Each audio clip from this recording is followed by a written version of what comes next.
Police were investigating a double homicide after two men were fatally shot. At just before 2 p.m. on Thursday the 19th of October, authorities responded to the Quality Inn and Suites Hotel at 4124 Lincoln Way West in South Bend, Indiana.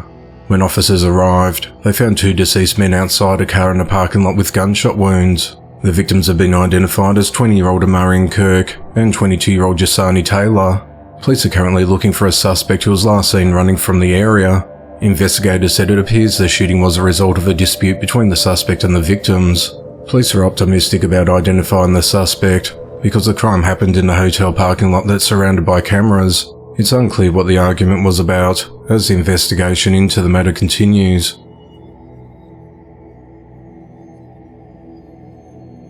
Police are investigating a homicide after a man was fatally shot.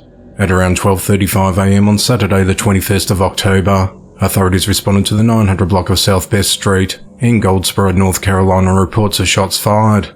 When they arrived, they found 34-year-old Ahmad Rashad Hooker unresponsive with multiple gunshot wounds. Ahmad was pronounced dead at the scene.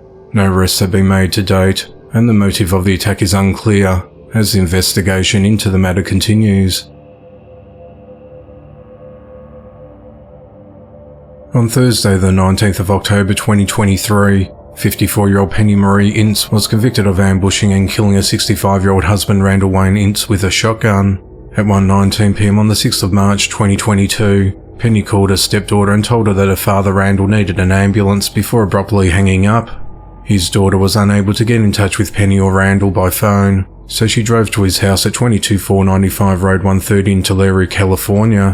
When she arrived, the daughter found that her father's truck was missing, and she assumed that Penny and her father had gone to the hospital. She called hospitals in the region to locate her father, but was unsuccessful.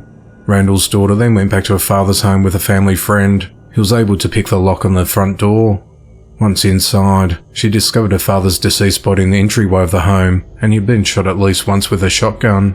The shotgun believed to be the murder weapon was found in the living room. Surveillance footage captured by a neighbour revealed that Randall's tan-coloured truck arrived at the residence at 1:08 p.m. Another camera from the same residence captured an audible gunshot at 1:10 p.m. The first camera then captured the victim's truck leaving at 1:17 p.m. Authorities said the blood splatter in the doorway and pellet impacts indicated that the shot was fired from close range. Investigators said that after fleeing the scene in Randall's truck, Penny used her husband's debit card to withdraw $900 from an ATM. Police pinged her cell phone and were able to locate Penny at the next bar in Fresno. Authorities said that the license plate on a vehicle, which was parked outside of the bar, had been switched with a plate she stole from another vehicle. Police attempted to arrest Penny at the bar, but she was tipped off by their presence through the bar's surveillance system and was able to evade them and escape out the back door. Surveillance footage captured her leaving the bar. Police pinged her phone again and converged on the location, but by that point she had discarded the device. On the afternoon of the 8th of March 2022, detectives with the Tulare County Sheriff's Office received an anonymous tip from Crime Stoppers stating that Penny had been spotted at Motel 6 on Blackstone Avenue. Tulare deputies and Fresno police surrounded the motel and ordered her to surrender. She eventually complied and was taken into custody. Further investigation revealed that Penny had made statements about harming her husband on the day of the murder. At trial, Penny was found guilty of first-degree murder with special circumstances of lying in wait and using a firearm in causing death. Sentencing is scheduled for the 15th of November, where Penny faces up to life in prison without parole. Police are searching for a man who fatally shot a judge the same day he awarded custody of the couple's 4 children to the suspect's estranged wife. At around 8 p.m. on Thursday the 19th of October, authorities responded to the 19100 block of Old Waterford Road in Hagerstown, Maryland on reports of a shooting. When officers arrived, they found a man in the driveway suffering from a gunshot wound. Medics rushed him to the Meritus Medical Center, where he was pronounced dead. The victim was identified as 52-year-old Washington County Circuit Court Judge Andrew Wilkinson. During the investigation, detectives identified 49-year-old Pedro Agote as the suspect, and it was believed that he was traveling in a 2009 Mercedes GL 450. Authorities said that Judge Wilkinson presided over Pedro's divorce case. Pedro did not show up to court during the Thursday morning hearing when Judge Wilkinson granted Pedro's wife, 44-year-old Eugenia Agote, an absolute divorce from him, as well as sole custody of their kids to her. The children are 12, 11, 5 and 3 years old. Judge Wilkinson also issued a $1,120 a month child support requirement, prohibited Pedro from visiting or contacting his children, or Eugenia if it was not initiated by her, and gave his wife sole possession of the family home. A protective order was previously issued in relation to a domestic abuse case between the couple in June of 2022. On Saturday the 21st of October, authorities found Pedro's Mercedes SUV abandoned about 8 miles away from the crime scene, in a remote wooded area off Bottom Road in Williamsport. Washington County Sheriff Brian Albert said that officers are searching vacant residences nearby. "This is a pretty remote area that we're searching in, so it will take a while." Sheriff Albert also said that police obtained a search warrant for the vehicle, but had not yet thoroughly inspected it. "We're going to catch this guy. It's just a matter of time," he said. The investigation into the matter continues.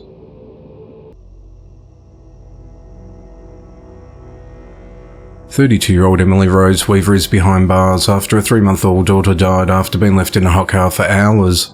On the afternoon of Wednesday, the 4th of October, Emily didn't pick up her children from school, which caused concern for relatives who knew Emily was addicted to drugs. At around 4:30 p.m, 2 relatives went to Emily's home in the 4300 block of Fairview Road in Columbia, Pennsylvania, where they found her unresponsive on her bed in a second-floor bedroom. They woke her up, but they could not find her baby. At 4:36 p.m, Emily's stepfather found the baby deceased in the backseat of a Nissan Altima that was parked in the driveway, in the direct sunlight with windows and doors closed. Her temperature exceeded 80 degrees Fahrenheit, which is about 27 degrees Celsius. While questioned, Emily told investigators that she obtained and used meth at least twice between Sunday and Wednesday.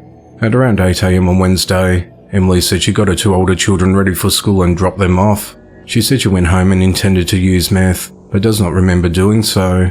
The next thing she remembered was being awoken by her stepfather. The father of her 2 school-aged children told investigators that he tried to talk to Emily on the phone at around 10 a.m. on Wednesday, but she was incoherent. Emily is charged with 3rd-degree murder, involuntary manslaughter and endangering the welfare of her child. She's held at Lancaster County Jail without bond.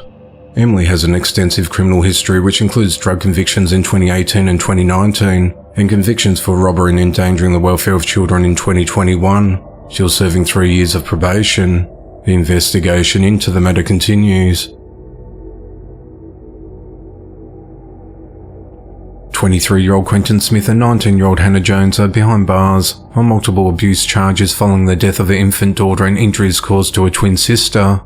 At just before 11 a.m. on Thursday the 5th of October, authorities responded to the Cocoa Hilltop Apartments complex at 1010 North Fisk Boulevard in Cocoa, Florida, on reports of an unresponsive child.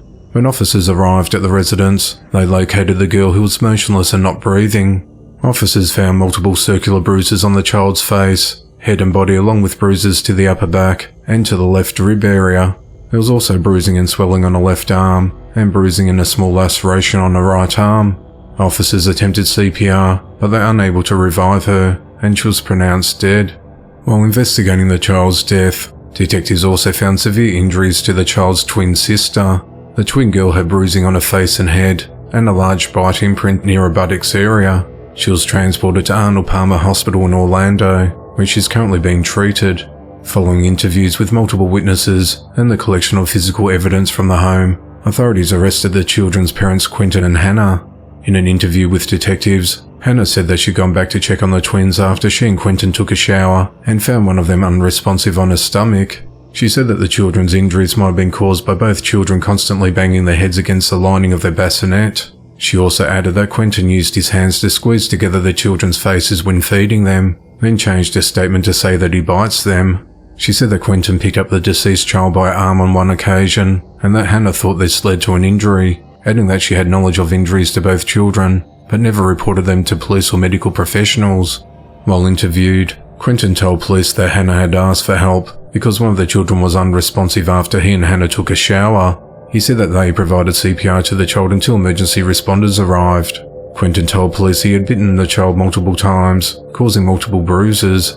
He told them that he was told by Hannah and another individual to stop biting both children because of the injuries he caused, but he refused to do so. He had not bitten the children in a week, he told police. Regarding the deceased child's arm, Quentin said he had woken up frustrated at around 4 a.m. on the 29th of September and yanked the child from her shoulder to place her on the bed. When asked about the bruising on her back, he said he might have burped her too hard. He also said he had shaken her to get her to be quiet at least once a few months ago. Quentin also accused Hannah of grabbing both children by the leg upside down multiple times in the past 2 months, seemingly dangling the victims. While in the booking area at the Coco Police Department, Hannah later admitted to picking up the children by their legs in a careless and reckless manner. Quentin is charged with 2 counts of aggravated child abuse, child neglect with great bodily injury, and domestic battery, while Hannah faces charges of 2 counts of aggravated child abuse, 2 counts of child neglect with great bodily injury, and 1 count of failure to report an incident to law enforcement. They're both held at the Brevard County Jail. Quentin's held on a $700,000 bond, while Hannah's bond's been set at $650,000. The cause of death has not yet been determined, and additional charges are pending. The surviving twin is expected to recover. The investigation into the matter continues.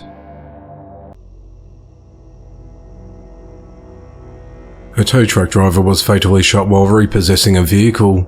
At around 1:30 a.m. on Friday the 6th of October, authorities responded to the 3000 block of West 5th Avenue in the Garfield Park neighborhood of Chicago, Illinois on reports of a shooting. When officers arrived, they found an unresponsive man sitting in the front seat of a tow truck with multiple gunshot wounds to his torso. He was pronounced dead at the scene. The victim was identified as 28-year-old Jack Jacobson. A handgun was recovered next to Jack, but it wasn't clear if it had been fired or who it belonged to. Jack worked for Northwest Recovery over Rolling Meadows. He had repossessed a black Land Rover in East Garland Park when he was ambushed by a large group of people who were unhappy with the vehicle being towed away and began shooting at him while he was in the truck. The front windshield of the tow truck was riddled with bullet holes. Jack was expecting the birth of his first child with his fiancée in February, a baby girl. No arrests have been made to date, as the investigation into the matter continues. 38-year-old Kevin Robinson is behind bars and is accused of killing his girlfriend's 2-year-old daughter earlier this year. At around 10:50 p.m. on the 27th of May, authorities responded to the Parkland Square Apartments complex on County Road, District Heights, Maryland, and found a toddler Nigel Pettis unresponsive. The victim was pronounced dead at the scene. On the 29th of September, the medical examiner's office ruled Nigel's death a homicide due to traumatic head injuries. Police identified Kevin as a suspect.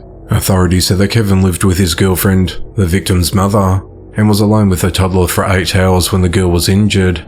While interviewed by detectives, Kevin repeatedly denied harming the girl. Kevin later said that Nigel had fallen from his arms to the floor, and she briefly cried before he put her to bed for the night.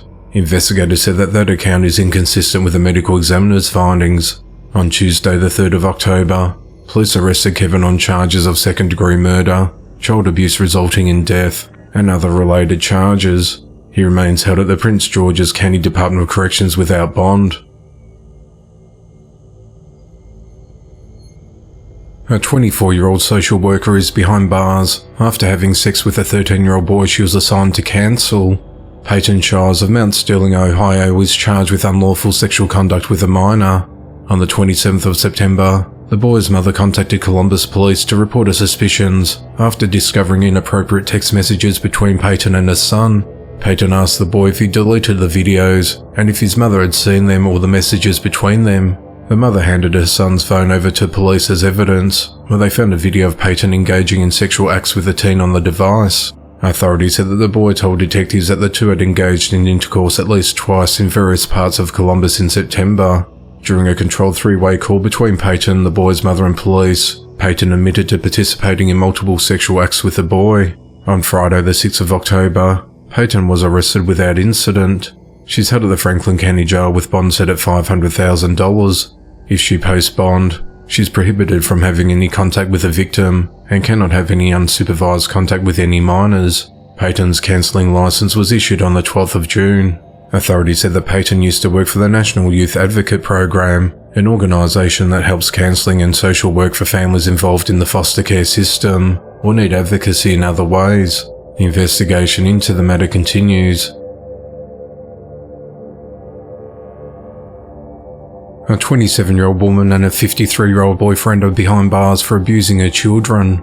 The Dale County Sheriff's Office and the Department of Human Resources were recently alerted to an abuse case involving 3 children under 12 in Arrowton, Alabama. During the investigation, it was discovered that Ashley Abelman and her boyfriend Howard Anderson had burnt Ashley's 3 children with a blowtorch several times. Authorities said that the burns were severe and the children had signs of other kinds of abuse. Lieutenant Carolyn Jackson said that during the summer, the children were home with the abusers, so they didn't have anyone to report the abuse to. Now that school has started back, the school is unfortunately some of the children's safety zones, so they feel comfortable confiding in counsellors and teachers at the school. On Thursday the 5th of October, a search was completed at the children's home, and Ashley and Howard were arrested. They're both charged with torture or willful abuse of a child. They're held at the Dale County Jail with bond yet to be set. The investigation into the matter continues. 51-year-old Aurora Villacorta is behind bars for stabbing her 5-year-old granddaughter. At around 4:10 p.m. on Wednesday the 11th of October, authorities responded to their 3rd-floor apartment at 92 Carroll Street in Paterson, New Jersey on reports of a stabbing. When officers arrived, they found a little girl inside the residence laying on her side. She was drenched in blood with multiple stab wounds. The girl was transported to St. Joseph's University Medical Center in a critical condition. Aurora claimed that she was responsible for the stabbing and directed officers to the kitchen sink, where they found the knife used in the attack. She told police that she repeatedly stabbed her granddaughter after hearing voices compelling her to commit the act. Authorities said that moments before the stabbing, Aurora began screaming and the girl ran to hide inside a bedroom closet, where Aurora found her and began stabbing her repeatedly. Surgeons at the hospital found 2 stab wounds, one to the left side of the girl's head and one to her shoulder blade.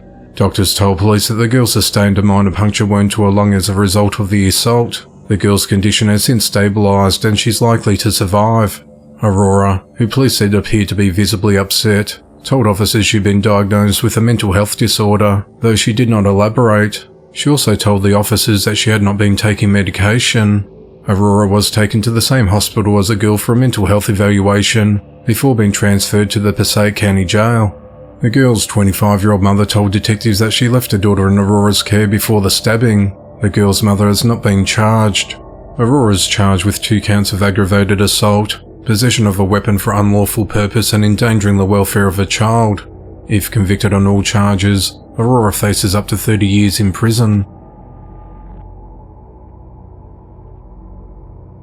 33-year-old Margaret Ann Cosby is behind bars weeks after her infant son died from abuse.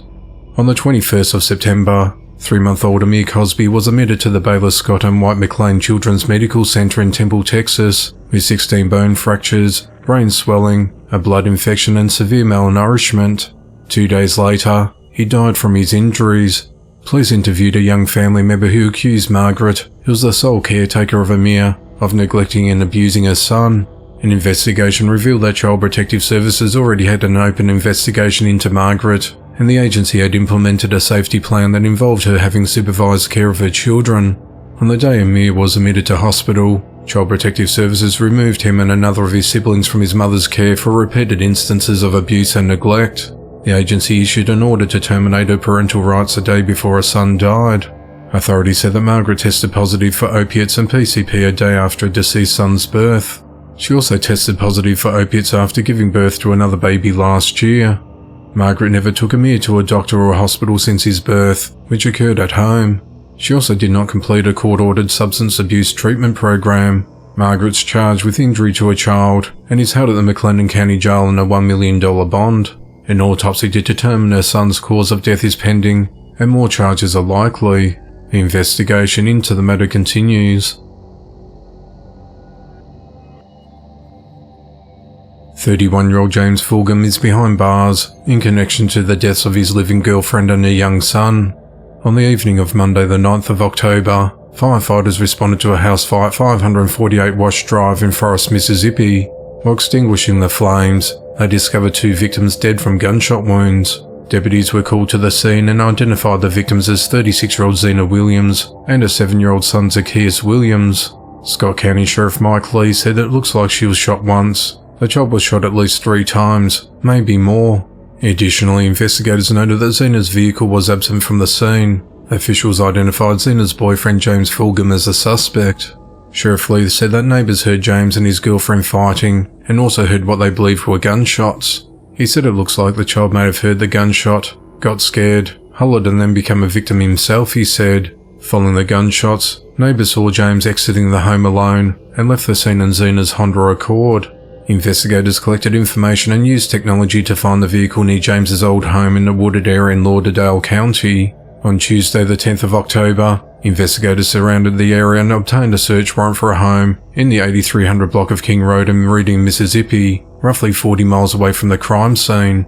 As they were getting ready to approach the residence, investigators spotted James in Zena's car on Kings Road, and he was stopped at another home across the road.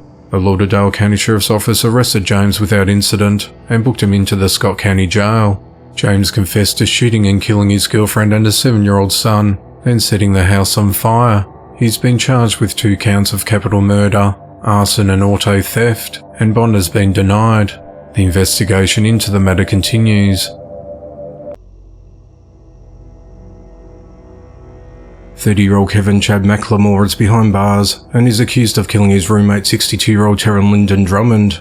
On the 7th of October, Terry was reported missing from his home at 1149 Harvey Drummond Road in Bremen, Alabama. Kevin made the missing persons report claiming that he last saw Terry alive when he left for work at around 6:30 a.m. on the 4th of October. On Wednesday the 11th of October, Walker County detectives went to Terry's home and executed a search warrant. When they looked in the back, they discovered a makeshift grave covered in concrete blocks. They took the blocks apart and found dismembered remains in the 4-foot shallow grave. Charging documents said that Kevin dismembered Terry's body, put the remains in the garbage can, filled the garbage can with concrete and buried the victim under a set of stairs outside the home. Walker County Sheriff Nick Smith described the scene as gruesome. "I've been in law enforcement for almost 20 years. I've never seen anything quite like it," he said. Authorities said that Terry was killed on the 8th of September, and Kevin buried his remains 2 days later. Terry's remains have been sent to the Alabama Department of Forensic Sciences for further testing. The cause of death has not yet been released. Authorities have not released a possible motive in the killing. However, Terry was a registered sex offender and was convicted on the 8th of June 2015 of second-degree sodomy, enticing a child for immoral purposes, and travelling to meet a child for an unlawful sex act. Kevin is charged with murder and abuse of a corpse and remains held at the Walker County Jail. The investigation into the matter continues. A couple are behind bars and each face a myriad of charges after leaving their 4-year-old child home alone. On Thursday the 12th of October, authorities responded to a residence at 4980 Springfield Road in Franklin, Kentucky to perform a welfare check on a girl at the residence. A man who was delivering a package had gone to the wrong house when he made several attempts to contact people in the home and discovered a young girl beating on the window and crying. He thought it was peculiar, so he contacted the Simpson County Sheriff's Office. When deputies arrived at the premises, they found the young girl home alone padlocked in a bedroom. Deputies learnt that the parents, 28-year-old Morgan Soper and 30-year-old Jonathan Jenkins, had been leaving their child home throughout the day for quite some time. They were booked into the Simpson County Jail and each charged with 89 counts of first-degree wanton endangerment, 89 counts of endangering the welfare of a minor, and 1 count of second-degree criminal abuse of a child 12 or under. Morgan is a director of a childcare facility called Kindercare and has been put on administrative leave since her arrest. The investigation into the matter continues. 39-year-old Robert Carter is behind bars for sexually assaulting his stepdaughter. Robert began abusing the girl when she was 7 years old in 2008. At the time, Robert was married to the girl's mother.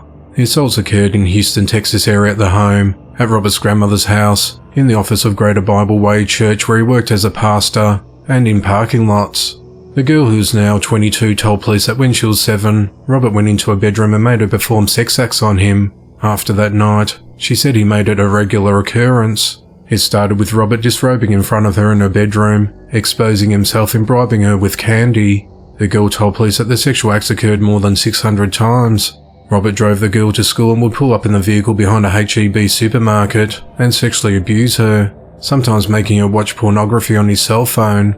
She became pregnant with Robert's child when she was 16. She wore baggy clothes to conceal her pregnancy, and she gave birth to a baby boy in a closet. Robert then took the child from her and dropped him off at a fire station. At one point, the girl told Robert that she was not doing this anymore, and he got mad and threatened her by saying, "If you don't do this, I promise you're going to regret it. I'm going to make your life a living hell." The sexual assaults ended in 2020 when the girl turned 19. On the 9th of October 2023, Robert was arrested and charged with continuous sexual abuse of a child and sexual assault of a child under the age of 17. He's held at the Harris County Jail on a $200,000 bond. The investigation into the matter continues. A 23-year-old man is behind bars for fatally shooting a 24-year-old man. At around 11:45 p.m. on Monday the 9th of October, authorities responded to the Bombshells restaurant and bar located at 13732 East Freeway in Houston, Texas on reports of shots fired. When officers arrived, they found an unresponsive man inside the bar with multiple gunshot wounds, and he was pronounced dead at the scene. The man was identified as Gabriel Aguirre. Investigators identified the suspect as Pedro Zavala. He fled the scene on foot after the shooting. Deputies said that Gabriel and Pedro knew one or two other people who were at the bar at the time. Authorities said that Pedro pushed Gabriel during a verbal altercation, and as Gabriel regained his balance and walked towards the suspect, Pedro shot him in the face with a pistol. Pedro continued shooting Gabriel, hitting him several times in the torso and head. At 3:20 a.m. on Tuesday morning, while investigators were still at the bar, Pedro called the Harris County Sheriff's Office and asked to surrender to deputies. He was arrested at a gas station about a mile and a half away from the bar. Pedro's charged with murder and unlawful carrying of a weapon, and he's held at the Harris County Jail on a $600,000 bond. This isn't Pedro's first run-in with the law. Pedro was out on bond in another case after being accused of threatening to shoot a woman's dog and resisting arrest last month.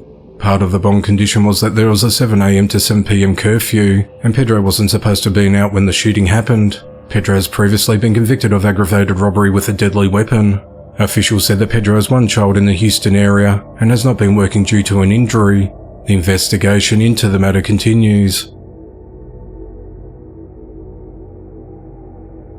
43-year-old Charles Lee Dawson is behind bars for fatally shooting his 32-year-old partner Kerry Michelle Billings. The incident occurred at 4:58 a.m. on Monday the 9th of October at her home at 990 Stony Ridge Road in Bluefield, West Virginia. One of two juveniles living at the residence called 911 to report a stepfather Charles had shot a mother Kerry in the head. When officers arrived at the premises, they found Kerry deceased from a gunshot wound and took Charles into custody.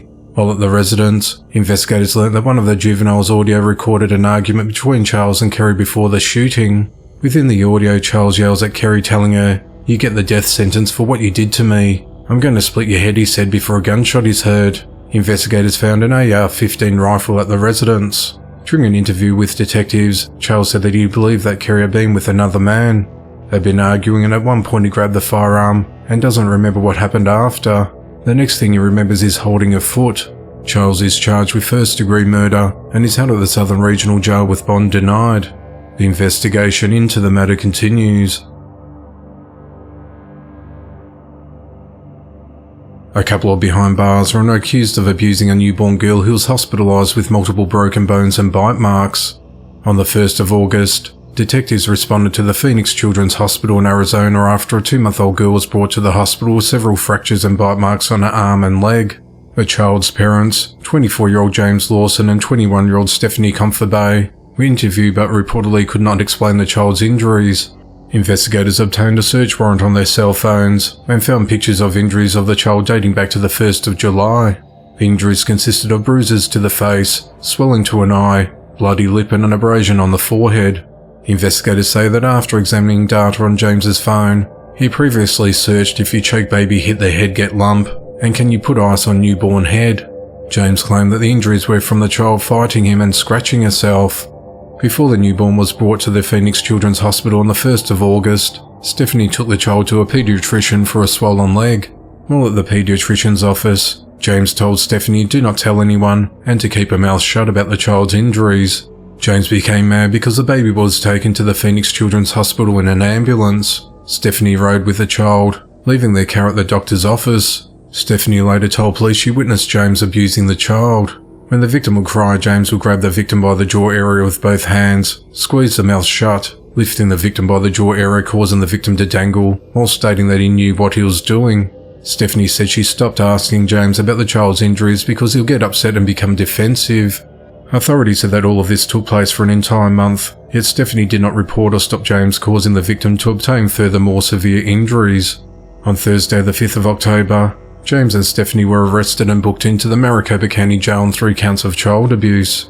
Peoria police said that the baby is out of hospital and is in the custody of Department of Child Safety and is expected to make a full recovery. A 39-year-old man is behind bars for assaulting his mother during a dispute about his GPS ankle monitor. On Tuesday the 26th of September, authorities responded to a home on Platte Road in Tatum area of South Carolina after a 911 caller reported that a brother was actively beating their mother. Deputies made contact with the victim and the witness at the scene and learnt that Gordon struck his mother in the head with a pool stick and slammed her head repeatedly into a countertop. Investigators said he became upset with his mother because of his ankle monitor and demanded his family members pay for it to be removed.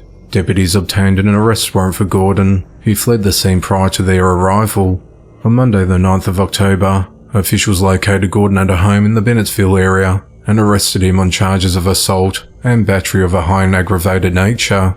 At the time of his arrest, he was out on bond for failure to stop for a blue light and malicious damage to property. On Monday the 10th of October, Gordon was denied bond during a hearing at the Marlborough County Magistrate's Office, and he remains held at the Marlborough County Detention Centre. 76-year-old Wayne Mahar is behind bars for fatally shooting his neighbour 67-year-old Vincent Reams. At around 4 p.m. on Wednesday the 4th of October, authorities responded to a home off of California Trail Road in Blaine, Washington after a 911 caller reported that Wayne had shot his neighbour. A neighbour said she heard gunshots, went outside and saw Wayne on his porch holding a firearm. The neighbour told officials she saw Vincent laying face down on the ground in front of his residence and asked Wayne if he shot the man, to which he replied, "Yeah." At the scene, deputies found the victim unresponsive with a gunshot wound to his chest. They performed CPR, but were unsuccessful. Officials arrested Wayne without incident. Investigators learnt that Wayne had threatened to kill the victim because he was throwing rocks at his house and making too much noise. During an interview with detectives, Wayne claimed that Vincent was an asshole who deserved to be dead. Wayne told officials he consumed 1 shot of alcohol on the day of the shooting. His blood alcohol level was .189, which is more than 2 times Washington's legal limit. Wayne's charged with first-degree murder and is held at the Whatcom County Jail on a $2 million bond. Wayne, a former cop and Vietnam veteran, made a noise complaint against Vincent on the 17th of November 2022. Wayne told officials he wanted to kill him, but authorities told him to let the sheriff's office deal with the issue. A day before Vincent's shooting death, Wayne threatened to kill the victim again. A 35-year-old McDonald's employee is behind bars for fatally shooting a 30-year-old woman.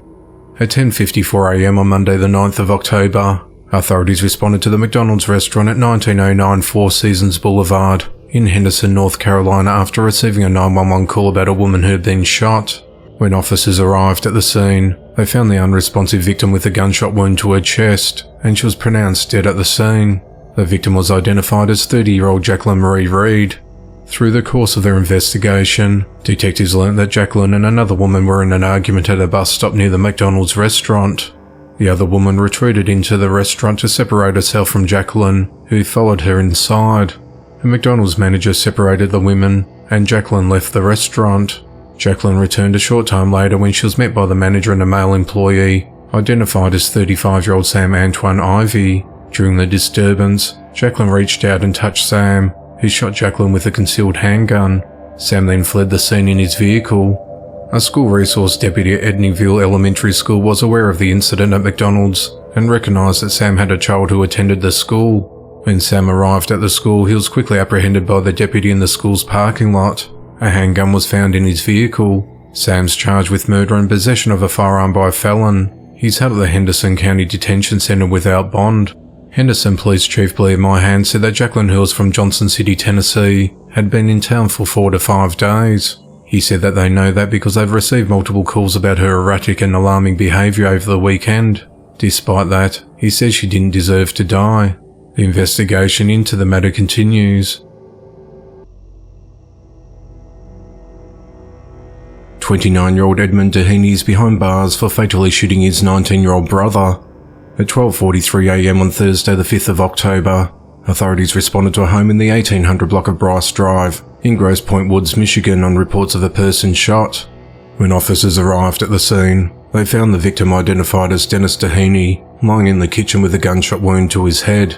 Edmund, who was accused of shooting his brother, was still at the scene when police arrived. The victim was taken to a local hospital, where he was pronounced dead. Police said they found a weapon on the second floor of the home. Edmund is charged with murder and felony firearm. He's held at the Wayne County Jail on a $1 million bond. The motive of the shooting is unclear, as the investigation into the matter continues.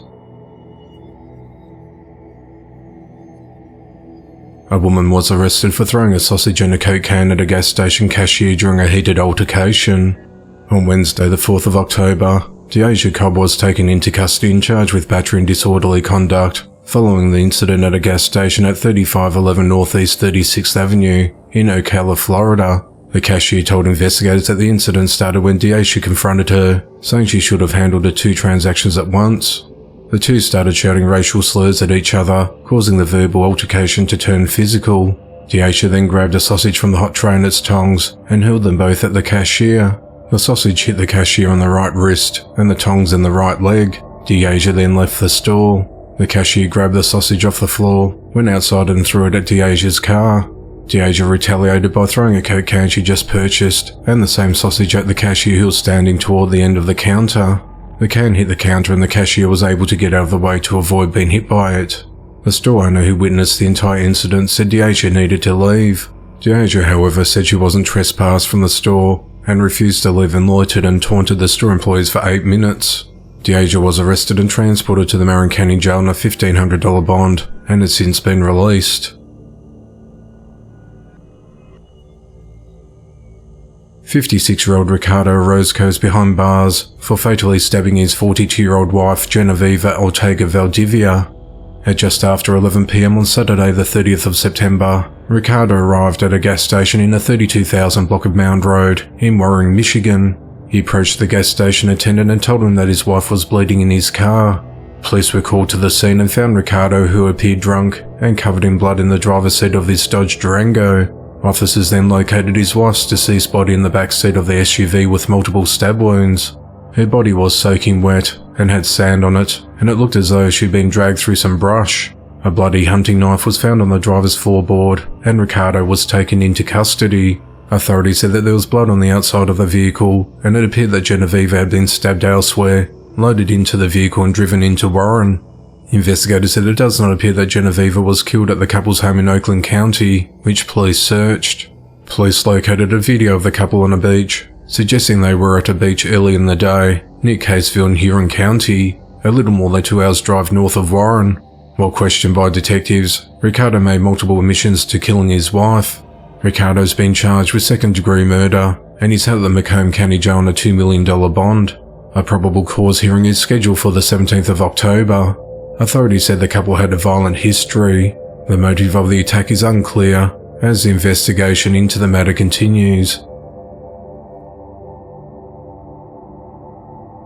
31-year-old Joseph McDonald is behind bars for fatally stabbing his brother's 21-year-old friend. The incident occurred at around 11 a.m. on Sunday the 8th of October at a residence in the area of Courtland Boulevard and Glen Ridge Terrace in Deltona, Florida. The 21-year-old victim and another man went to Joseph's house to meet up with Joseph's brother to smoke weed with him, but he wasn't home at the time. Joseph let them into the house, but they weren't there to socialise with him. The other man told police that Joseph became upset when he was skipped over during a smoke session, and an argument ensued.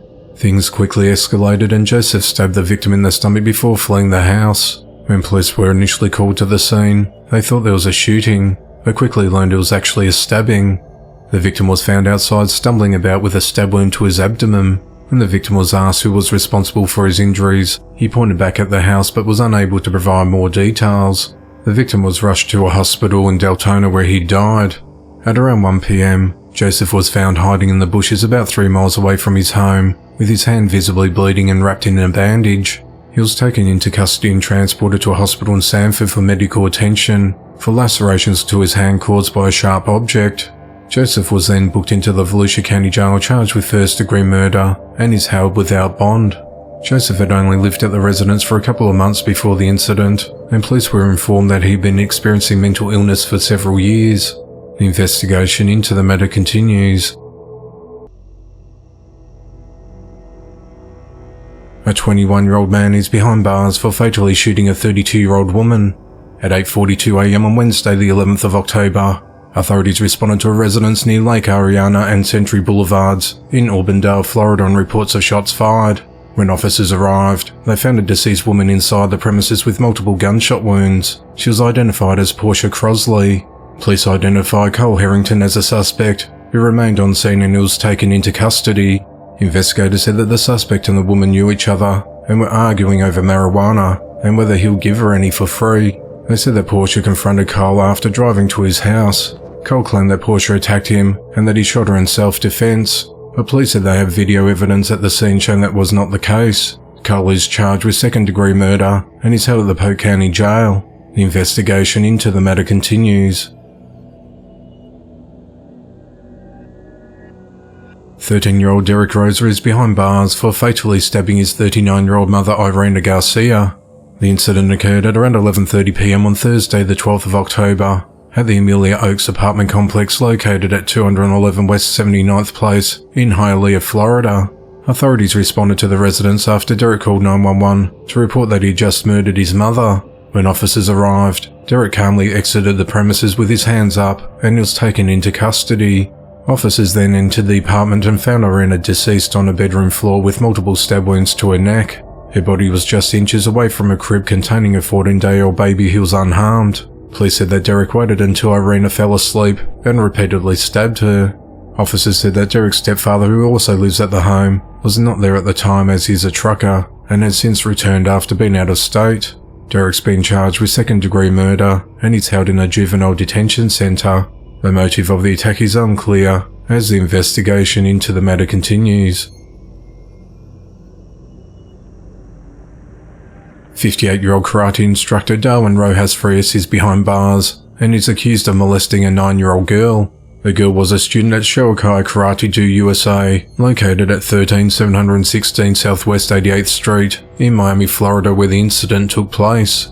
On the 29th of September, the girl was having a private karate session with Darwin while her mother was present, but after the session, the girl told her mother that Darwin had taken her to a small closet that was out of view of the mother. She said that once they were inside the closet, he grabbed one of their hands and put it inside his pants and made her touch him inappropriately. The mother immediately contacted police, who then took Darwin into custody. During questioning, Darwin admitted to taking the girl to the closet out of the mother's view, but denied the allegation. Darwin was free to leave while waiting to interview the victim. On Monday the 9th of October, detectives interviewed the girl and she told them the same thing that she told her mother on the day of the incident. On Wednesday the 11th of October, Darwin was arrested and charged with lewd and lascivious molestation of a child under 12. He's held at the Turner Guilford Night Correctional Centre without bond. Authorities believe there may be more victims as the investigation into the matter continues. 48-year-old Teresa Wolanski is behind bars after a missing non-verbal autistic child was found at her home. At 4:19 a.m. on Monday the 16th of October, authorities responded to the 3100 block of Turner Street in Lansing, Michigan, after learning that 5-year-old Camden Johnson left his bed in the middle of the night and went missing. Officers searched the residence and surrounding yard, but were unable to find him. At 7:40 a.m, Teresa's boyfriend called police to report that Teresa had Camden with her. He was unharmed inside the attic of a residence located several miles away from the boy's home on the 700 block of Community Street. The man said that Teresa arrived with Camden at 3:30 a.m. and that she found him walking on the street and almost hit him with her car. He told police that he believed his girlfriend was going to report finding the child to them, but as hours passed, he decided to call police himself without telling her. He said that Teresa has problems with mental health and substance abuse. When officers arrived at the home, they found the boy and Teresa in the attic near firearms and drug paraphernalia. Teresa told officers that she thought Camden was cold and brought him to the home's attic so he could warm up. Authorities said that Teresa admitted that she made no attempts to contact police or locate Camden's home or parents. She was arrested and charged with unlawful imprisonment, and she's held at the Ingham County Jail on a $5,000 bond. If convicted, she faces up to 15 years in prison. 29-year-old Caleb Fast is behind bars and is accused of imprisoning, beating and sexually assaulting a woman he met on Facebook. At 4:53 a.m. on Sunday the 15th of October, deputies from the Escambia County Sheriff's Office responded to an emergency call at St. John's Episcopal Church at 401 Live Oak Avenue in Pensacola, Florida. First responders discovered the unidentified victim and said she needed medical attention. Deputies noted that the woman was visibly shaken and nervous and had suffered an obvious injury to her right eye, which was completely swollen shut.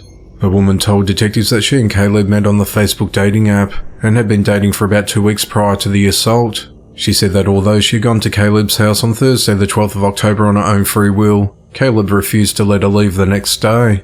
She said he grabbed a handgun and told her he'll kill her if she tried to leave. She said that she believed Caleb's threat because he had punched her in the stomach the previous week and she had been urinating blood. While being held against her will, Caleb got angry and punched her repeatedly in the face, which resulted in the injury to her eye. He then said he'll beat her even worse if she tried to leave. After some time had passed, Caleb told her to take her clothes off, but she told him that she didn't want to. She said that due to Caleb hitting her, she didn't want to be further injured, so she went to the back bedroom where she removed her clothes. She said that Caleb then sexually assaulted her. On Sunday, Caleb got drunk on a bottle of wine and passed out. She said she fled the home and made her way to the St. John's Episcopal Church and contacted authorities. Caleb was arrested the same day and charged with kidnapping, false imprisonment, violence, aggravated assault and sexual assault. He's held at the Escambia County Jail on a $167,000 bond. The investigation into the matter continues. 36-year-old Cindy Nicole Crowe is behind bars after police found a deceased newborn baby inside a dumpster. On Monday the 16th of October, police from Decatur, Alabama were called to perform a welfare check on Cindy, who was believed to have recently given birth. Police said they gathered evidence to confirm she had been pregnant as early as February, but a newborn baby was unaccounted for. Investigators searched the dumpster outside Wally World Mini Mart at 2505 Point Mallard Drive Southeast in Decatur and found a trash bag with a dead baby girl inside. Police said that the trash bag had been stuffed to the bottom of the dumpster under several other large trash bags. The Alabama Department of Forensic Science will perform an autopsy on the newborn's body. On Wednesday the 18th of October, Cindy was arrested and charged with abuse of a corpse. She remains held at the Morgan County Jail on a $200,000 bond. Authorities said that further charges are likely as more evidence is obtained, including but not limited to the final results from the autopsy. The investigation into the matter continues. A middle school teacher abused a juvenile male student by using duct tape to cover his mouth, bind his hands and wrap around his head during class time. On Friday the 13th of October, 43-year-old Cassandra Sisler was taken into custody and charged with 4 counts of child abuse. All 4 incidents involved Cassandra using duct tape to restrain the student during a class time at Central Preston Middle School in Kingwood, West Virginia. The boy told authorities that Cassandra first placed the duct tape over his mouth from ear to ear on the 2nd and the 3rd of October during class time. The boy said that his lips and mouth were red and sore when he was able to remove the tape. He said that on the 4th of October she changed her tactics. This time, in addition to taping his mouth, she also grabbed his hands and wrapped his wrists in duct tape. He said that on the 5th of October, Cassandra brought in stronger tape, which he wrapped around his head over his mouth and onto his shoulders. Following her arrest, Cassandra was booked into the Preston County Jail but was released on a $40,000 bond. The investigation into the matter continues. 34-year-old Alec Fairwell and 26-year-old Gracie Murray are behind bars and are accused of sexually assaulting a woman. On the night of Friday the 13th of October, Alec and Gracie befriended a group of women in downtown St. Petersburg, Florida. By 1 a.m. on Saturday morning, the couple invited the women back to their nearby apartment at 225 First Avenue North to continue socializing and swim in their pool. While most of the group was in the pool, Alec carried one of the women back to the couple's apartment. In the apartment, Gracie assisted in holding down the victim while Alec sexually assaulted her. The victim was able to escape and call police. A person found the victim crying in a fetal position in the elevator, and that a video from the elevator corroborates the victim's story. The couple were arrested and charged with sexual battery, and Gracie was additionally charged with false imprisonment. They're held at the Pinellas County Jail. Alec's bail's been set at $10,000 while Gracie's been set at $15,000. 41-year-old Kenneth McDonald is behind bars for fatally strangling his mother-in-law inside her home. At 2:47 p.m. on Thursday the 12th of October, authorities responded to a residence along Stony Brook West Drive in Shelby Township, Michigan, where they found 79-year-old Stella Lo Piccolo Maltese deceased. Investigators found elements of Stella's death to be suspicious and conducted several search warrants and interviews with witnesses, which led to Kenneth's arrest hours after his mother-in-law was found dead. Kenneth is charged with second-degree murder and is held in the Macomb County Jail without bond. The investigation into the matter continues. 34-year-old Mina Nazari is behind bars for fatally stabbing her 4-year-old daughter Fatima Sana Akram. At around 12:47 p.m. on Saturday the 14th of October, authorities responded to the Crown Ridge Apartments complex, located at 3925 Scenic Drive in Modesto, California, after receiving a 911 call reporting an assault. When police arrived at the scene, they went inside the residence and found Fatima deceased with stab wounds. After investigating the incident, police determined that the victim's mother intentionally killed the girl, and she was placed under arrest. Mina's been charged with murder, and she's also been charged with attempted murder and child endangerment after trying to kill a 10-year-old son. Officers located the boy in the home who was not physically hurt, but was emotionally distraught after witnessing the fatal attack on his sister. A family friend said that Mina suffered from depression and mental illness. Mina remains held at the Stanislaus County Jail without bail. The investigation into the matter continues. Police are searching for a 45-year-old man who's wanted in connection to the death of his 12-year-old son. At 6:15 p.m. on Tuesday the 10th of October, authorities responded to a residence at 4160 North Elmhurst Road in Milwaukee, Wisconsin after a deceased boy's body was found in an advanced state of decomposition. The medical examiner said the boy was severely malnourished and emaciated. Both of his arms and several of his ribs had been broken, and it was determined that he had been starved to death. The victim was identified as 12-year-old Jakari Robinson. On Saturday the 14th of October, criminal charges were issued against Jakari's father, 45-year-old Rahman Moy, who remains on the run from authorities. Rahman, a father of 4, faces charges including child neglect resulting in death and great bodily harm, as well as the failure to report the boy's death. Authorities said that 3 of Rahman's kids lived with him, but for the past couple of weeks 2 of the children were with their mother, leaving Jakari alone with Rahman. Family members said they tried to talk with Rahman during this period, but Rahman appeared to be agitated and nervous. He would also stop people from visiting Jakari. When Rahman's 22-year-old son Jay Moy called and texted him, Rahman would not answer. On the 10th of October, Jay went to check on his dad and brother out of concern. Rahman did not answer the door, so he entered the residence. While entering the premises, Jay was hit with a foul odour and found his brother's body in front of a couch on the living room floor. He was under a blue blanket and had a white torn t-shirt covering his head. Jay told police that the last time he saw Jakari alive was on the boy's birthday on the 19th of August, and he remembered seeing him looking extremely skinny, thinking, what is he eating? Jay said that Jakari would often appear sullen, and when asked if he was okay he said no. Jay said that reflecting back, a little kid's supposed to be happy, and for the past few months on the rare occasions when he saw Jakari, he was never happy. Jay described his father as a harsh punisher, whose punishments could last for weeks, but was not often physical. Rahman had been keeping Jakari away from family members, claiming the boy had been acting out and stealing food. Jakari's 15-year-old sister told investigators that her father punishes Jakari for stealing food by whooping him. While charges have been filed against Rahman and a warrant for his arrest has been issued, he is not currently in police custody. The investigation into the matter continues. Police are investigating after a 53-year-old man was fatally shot. At around 8:10 p.m. on Tuesday the 17th of October, authorities responded to the Ferncrest Apartments complex on Ferncrest Court in Cincinnati, Ohio on reports of shots fired. When officers arrived, they found a man outside the complex with gunshot wounds to his chest, and he was pronounced dead at the scene. The Hamilton County Coroner's Office identified the man as Baron Brown. No suspect information has been released, and the motive of the attack is unclear, as the investigation into the matter continues. On Wednesday the 18th of October 2023, a couple were found guilty of the death of their 1-year-old daughter. 31-year-old Jeffrey Sullins was found guilty of murder, assault and child cruelty, and 29-year-old Ashley Saffel was convicted of involuntary manslaughter and child cruelty.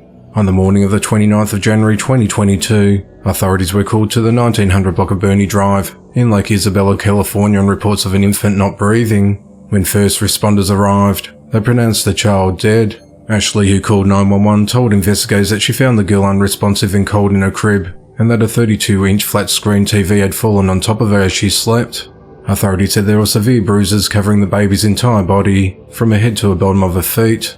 During the autopsy, it was found that the girl had multiple severe brain injuries, which caused her death, as well as a lethal neck compression. The forensic pathologist said that the injuries would have occurred over a period of time, extending at least 2 to 3 days, and possibly longer, as well as that the TV could not have caused the injuries. Jeffrey had been the primary caretaker for several weeks, during which time the girl sustained several injuries, including having a tooth knocked out. Although another adult noticed the tooth and urged Jeffrey and Ashley to seek medical attention, they never did so. The child also lost a significant portion of her weight during this time. Ashley said that she did not notice the weight loss because she did not hold the girl for a month prior to her death. Jeffrey was home alone with the child the entire day on the 28th of January 2022 while Ashley was at work. When she arrived home, Jeffrey told her that the child was asleep. Sentencing is scheduled for the 8th of November 2023. Jeffrey faces between 25 years to life in prison, whereas Ashley faces up to 7 years behind bars. Police are investigating a triple shooting that left one man dead and 2 others critically wounded. The incident occurred at around 9:55 p.m. on Monday the 16th of October at an Exxon gas station parking lot at 6004 Lane Garth Drive in the Longreach neighborhood of Columbia, Maryland.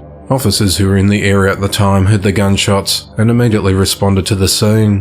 When they arrived, they found a man in a critical condition suffering from a gunshot wound outside the business, and he was transported to the Howard County General Hospital. A short time later, 2 more men arrived at the same hospital with gunshot wounds. Police believe the men drove themselves from the gas station to the hospital. One of the men was later pronounced dead, while the other was listed in a critical condition. The man who died was identified as 24-year-old Dylan Perez of Baltimore. Police said that none of those believed to be involved were getting gas at the time of the shooting, and that they do not believe this was a random attack. No arrests have been made to date, and the motive of the shooting is unclear, as the investigation into the matter continues. 31-year-old Darlie Perez Velezquez is behind bars and is charged with 2 counts of child endangerment. Darla is accused of leaving her 3-year-old son and daughter at their home in Cincinnati, Ohio after they both sustained injuries severe enough to take them to a doctor. On Wednesday the 18th of October, Darlia left her kids at home after she was advised to take her son to the hospital due to a busted lip. When police were called to the home, they found the 2 kids without an adult there, and the boy's mouth had blood in it. In addition, the daughter's legs had wounds on them from past burns that were left untreated. At 2:52 a.m. on Thursday the 19th of October, Darlia was booked into the Hamilton County Jail on a $60,000 bond. The investigation into the matter continues. 35-year-old Bradley Adam Dimmick has been arrested and charged with murdering and decapitating his father. At around 10:15 p.m. on Friday the 13th of October, authorities responded to the 500 block of Demnia Drive, near Hunt Lane in San Antonio, Texas on reports of a suspicious person looking into parked vehicles. When officers arrived on scene, Bradley told them that he killed a person and gave officers the address to a home less than a mile away at 2139 San Lucas Street. When police went to investigate, they found the front door of the home unlocked with blood on the floor and a dead dog nearby. In the living room, there was a headless body and a trail of blood that led investigators to a bathroom, where they found a severed head in the bathtub. The victim was identified as 65-year-old Keith Brian Dimmick. Keith and the dog had large stomach wounds, and their intestines were extruding from their bodies. There were 3 surveillance cameras at the home, one which was pointed at Keith's body. It's unclear exactly when the homicide occurred, but detectives said there were missed notifications on Keith's cell phone early in the morning at 9:19 a.m. Police said that Bradley and Keith lived at the home, and family members on Facebook indicated that Keith was Bradley's father. Bradley was arrested and charged with murder and animal cruelty. He's held at the Bexar County Jail with bond set at $1.5 million. The investigation into the matter continues. A 71-year-old man is behind bars for fatally stabbing a 6-year-old boy and seriously injuring his 32-year-old mother because they were Muslim. At 11:38 a.m. on Saturday the 14th of October, authorities responded to a home at 16201 South Lincoln Highway in Plainfield, Illinois after receiving a desperate 911 call from a woman who said that her landlord had stabbed her and her son with a knife. When officers arrived, they found the suspect 71-year-old Joseph Zuber outside on the ground near the home's driveway, and he had a cut on his forehead. Police found a knife at the scene and arrested Joseph after he was treated and released from hospital for a cut to his head. When officers entered the residence, they found a woman and a boy in the bedroom with dozens of stab wounds to their chests, torso and arms. They rushed to a local hospital, where the boy was pronounced dead. The woman was hospitalised in a serious condition, but is expected to survive. The victims have been identified as 32-year-old Hanan Shannon and a 6-year-old son as Wadia Alfa-Ilme. They rented a room at the home from Joseph, and lived there for 2 years with no issues from their landlord. Detectives were able to determine that Joseph targeted both victims due to being Muslim and the ongoing Middle Eastern conflict involving Hamas and the Israelis. Hanan said that Joseph had been angry about what he was seeing on the news. He knocked on her door that morning, and when she answered, he tried to choke her, and then attacked her and her son with a knife, shouting, "You Muslims must die." She said she ran to the bathroom to call 911, and when she came out, she found that Joseph had stabbed Wadia to death. It all happened in seconds, she said. Joseph's charged with first-degree murder, attempted first-degree murder, 2 hate crimes and aggravated battery with a deadly weapon. He's held at the Will County Jail. The investigation into the matter continues. 60-year-old Richard Bradford is behind bars for fatally shooting a homeless man. At around 4 p.m. on Sunday the 8th of October, authorities responded to the 8200 block of Gerber Road in South Sacramento, California after a pedestrian found a deceased homeless man under a bridge with a gunshot wound to his torso and rang 911. The victim was later identified as 37-year-old Joshua Rash. During the investigation into the homicide, authorities identified Richard as a suspect. On Tuesday, the 10th of October, Richard was arrested and charged with murder. He's held at the Sacramento County Main Jail with bond denied. The motive and the events leading up to the shooting are unclear, as the investigation into the matter continues. Police are investigating a double shooting that killed a 35-year-old man and left another person hospitalised. At 12:29 a.m. on Friday the 20th of October, authorities responded to a property at 1605 Southwest Fillmore Street in Topeka, Kansas on reports of shots fired. When officers arrived at the scene, they found 2 adults who had been shot. One victim, who wasn't identified, was transported to a local hospital with non-life-threatening injuries.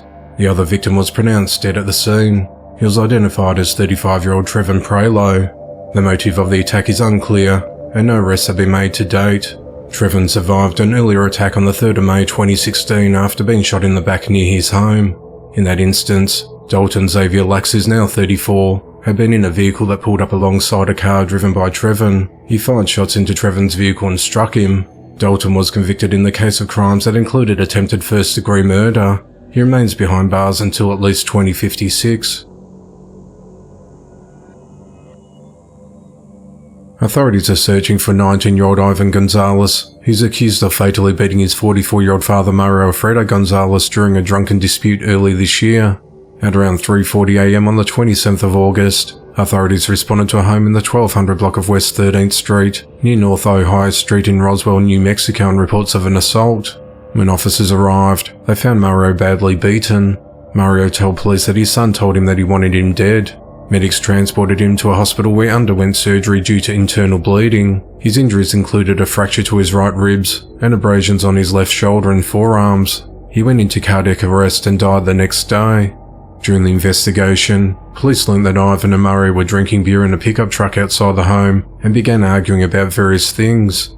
Ivan became angry and punched his father, who exited the truck and started walking back towards the residence. Ivan followed him. Once inside the house, police said that Ivan kept punching and kicking his father until the fight ended when someone else at the scene separated the 2 men. Ivan was initially arrested on a charge of battery against a household member and was released on his own recognizance the next day. On the 3rd of October, the medical examiner ruled Mario's death a homicide due to blunt force injuries. It was noted that Mario suffered multiple internal injuries and that existing medical conditions contributed to his death. On Friday the 13th of October, Ivan was charged with second-degree murder. A warrant for his arrest was issued, and police are continuing to search for Ivan to take him into custody. Police said that Ivan was not immediately charged with murder because investigators were waiting for the full autopsy results. The investigation into the matter continues.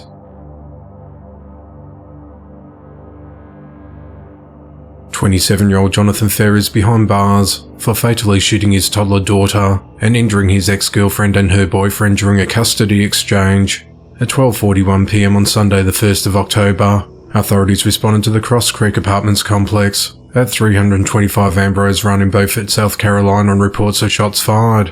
When officers arrived, they found a 26-year-old woman identified as Dezane Lachey Giles in a critical condition with a gunshot wound in the parking lot. Medics rendered aid to the woman and transported her to a local hospital. Two other victims, a 25-year-old man who suffered non-life-threatening injuries and a 3-year-old girl who was in a serious condition, were also taken to hospital. The child was later pronounced dead at 2:20 p.m. She was identified as Ariana Fair. The woman, identified as the child's mother and her boyfriend, were treated and released from hospital. Authorities said that during the exchange of a child from mother to father, a dispute escalated which led to gunfire. Police said that 2 other children were present during the shooting. Investigators identified Jonathan as a suspect, but he had fled the scene. On the 16th of October, Jonathan turned himself in to police. Jonathan's charged with murder, 2 counts of attempted murder, 2 unlawful weapons possession charges, and 3 counts of felony child neglect. He's out of the Beaufort County Jail with bond yet to be set. The investigation into the matter continues.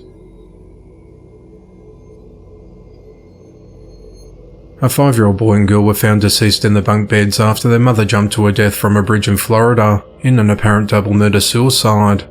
At 8:45 a.m. on Friday the 20th of October, authorities responded to a 911 call from a motorist who reported a woman had pulled over a silver car on the crest of State Route 417 bridge. She then slid out of the car's passenger side window and jumped into Lake Jessup.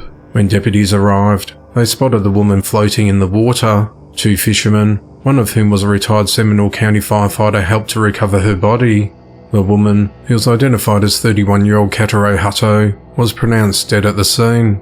The incident prompted a wellness check at her home at 1816 Alexander Avenue in Sanford, Florida, after authorities learnt that she was a mother of 5-year-old twins. Inside the home, a little boy and girl identified as Ahmed and Ava Jackson were found dead in their beds. Both children had special needs. A gun was found in the bedroom, but the children did not have gunshot wounds or have any signs of blunt force trauma on their bodies.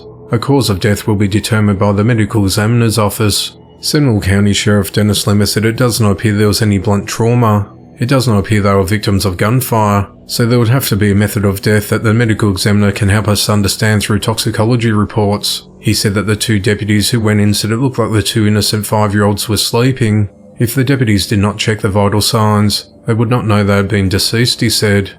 Katare has no criminal history, and there were no calls to her home, which is a Habitat for Humanity project completed about a year ago.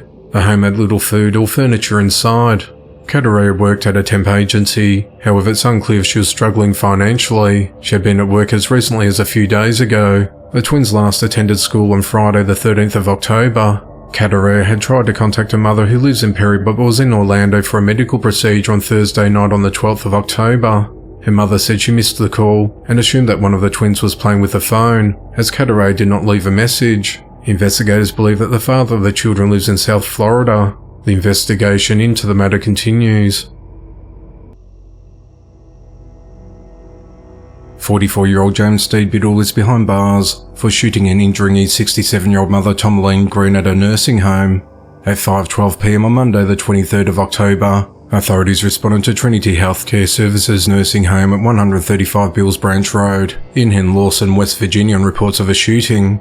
Responding officers learnt that James shot his mother before fleeing the scene in a silver Chevrolet truck. Tomaline suffered a gunshot wound to her chest and was transported to Charleston Area Medical Center by helicopter. She remains hospitalized in a stable condition.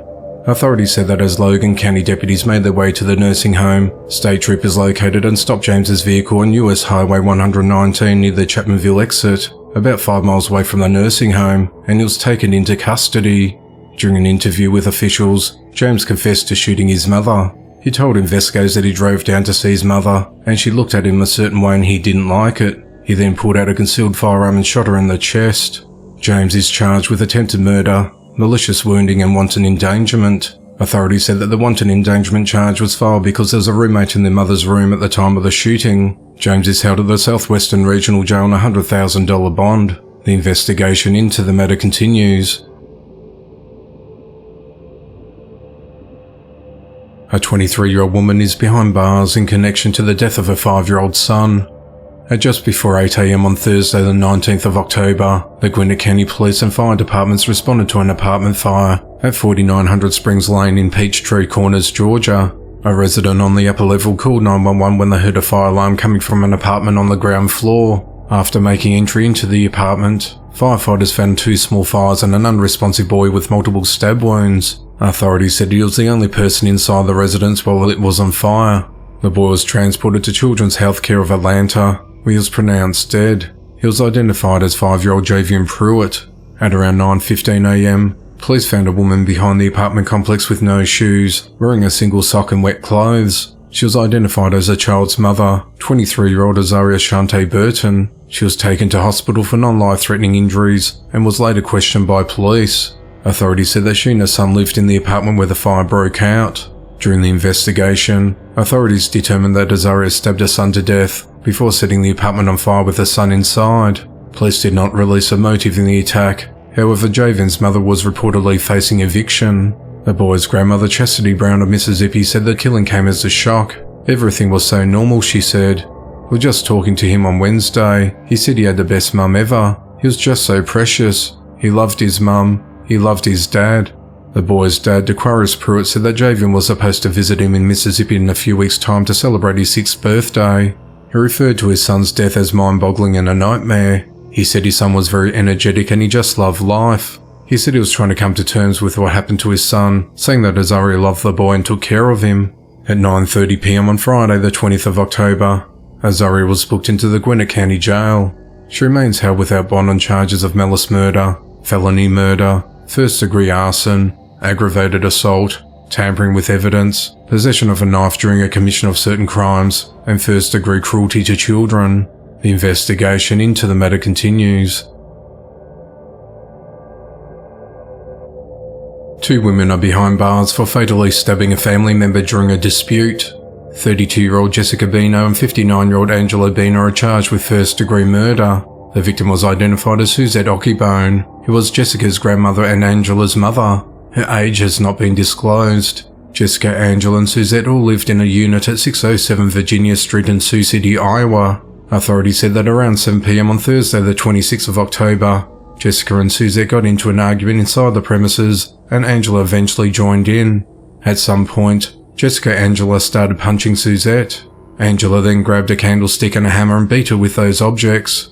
Jessica then picked up a butcher's knife from the kitchen and fatally stabbed her grandmother. At 11:54 p.m, a neighbour in one of the units saw Jessica and Angela dragging the victim's body outside to the victim's car in the parking lot, attempting to put the body into the vehicle's trunk, prompting the witness to call police. When officers arrived, they found the deceased victim in the parking lot with multiple stab wounds. After investigating, police learnt that the altercation occurred at unit number 107, where they found Jessica and Angela as well as evidence of the stabbing.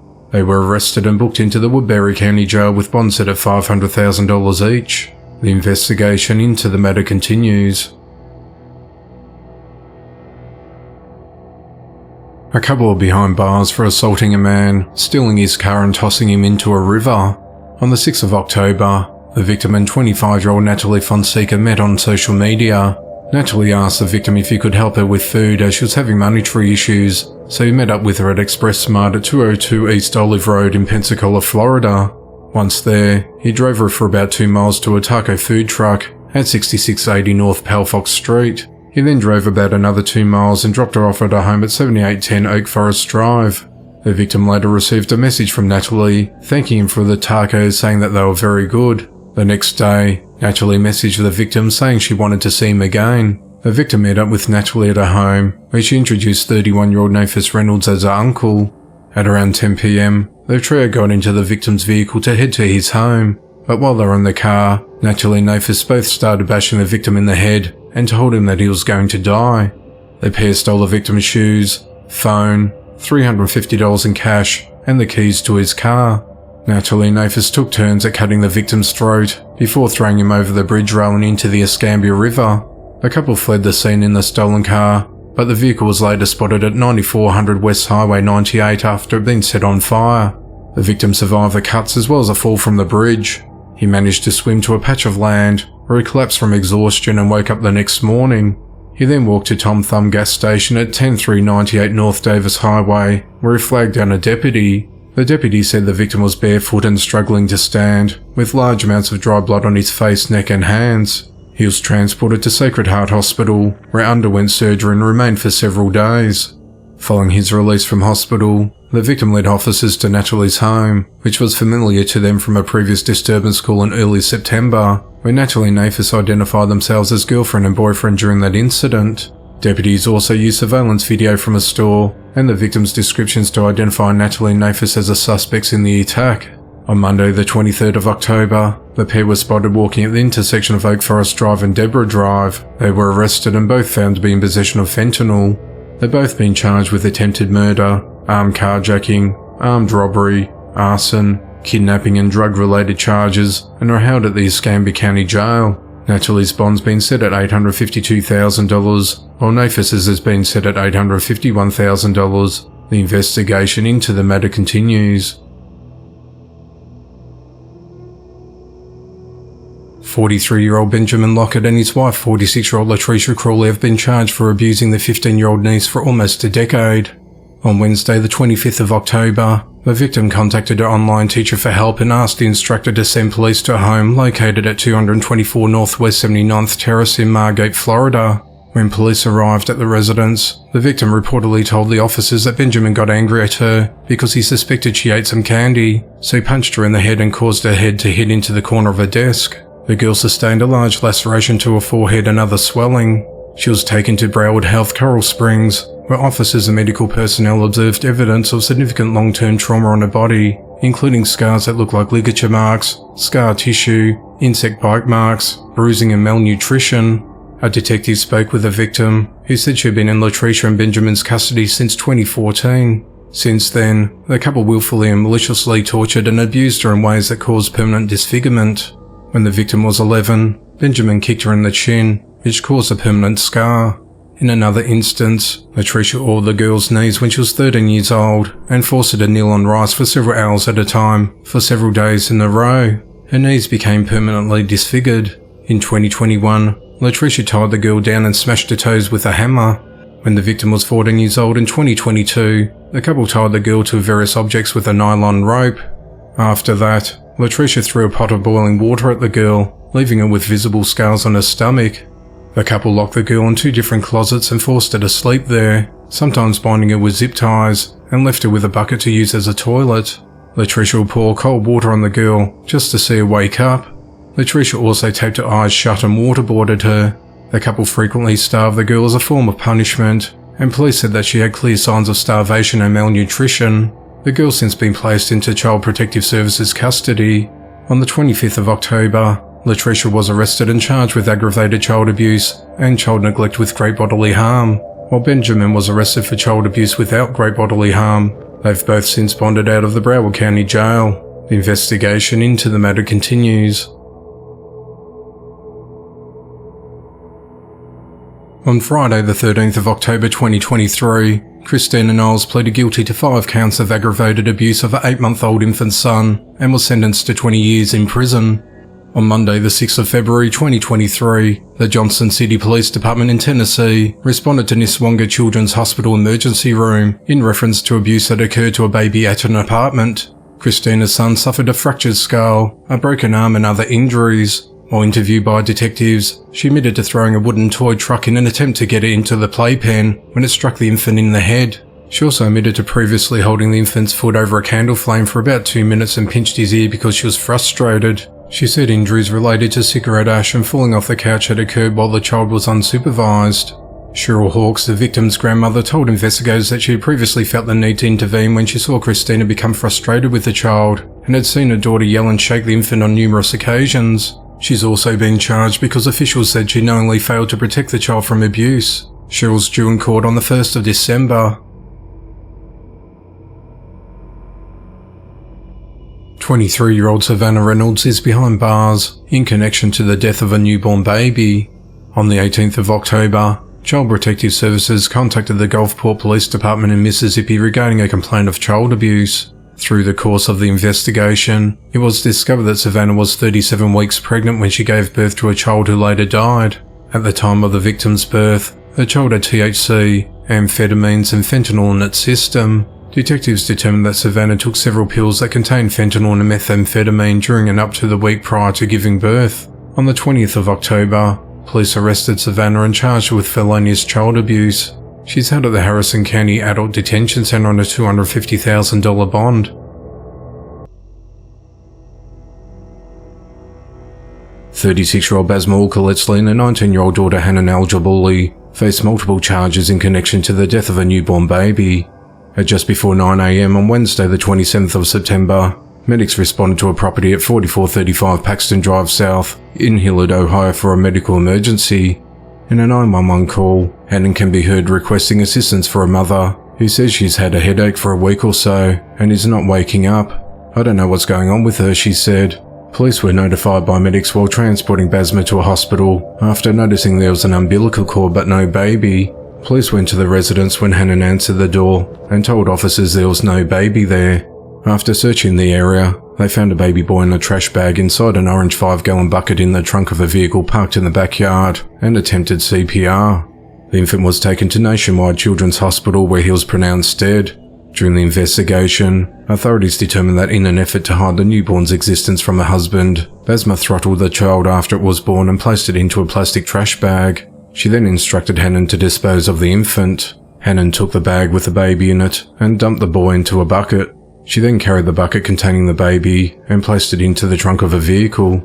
Hanan reportedly told investigators that her mother had given birth to a dead baby and that she was ordered by her mother to erase evidence of the birth so her husband wouldn't find out. On Friday the 29th of September, Basma and Hanan were indicted on charges of aggravated murder, involuntary manslaughter, strangulation, endangering children, tampering with evidence and abuse of a corpse. Hanan was also charged with obstructing justice. They're both held at the Franklin County Jail without bond. The investigation into the matter continues. 23-year-old Jeremy Jason Patterson is behind bars for fatally stabbing an elderly man. At 10:16 p.m. on Thursday the 28th of September, authorities responded to the entrance of High Point Community in Brooksville, Florida on report of a medical emergency. When first responders arrived at the scene, they found an unresponsive man with multiple stab wounds. He was transported to a local hospital, where he was pronounced dead a short time later. The victim was identified as 81-year-old Ed Mead, who worked as a security guard for the senior living community. Resident Arlene Dye was devastated over the homicide. She said our gate guard was there to keep us safe, and now he's dead. Why, she said in tears. She said that she saw someone she believed matched the suspect's description walking in the community on Friday morning, but lost him after a 911 dispatcher told her not to follow him.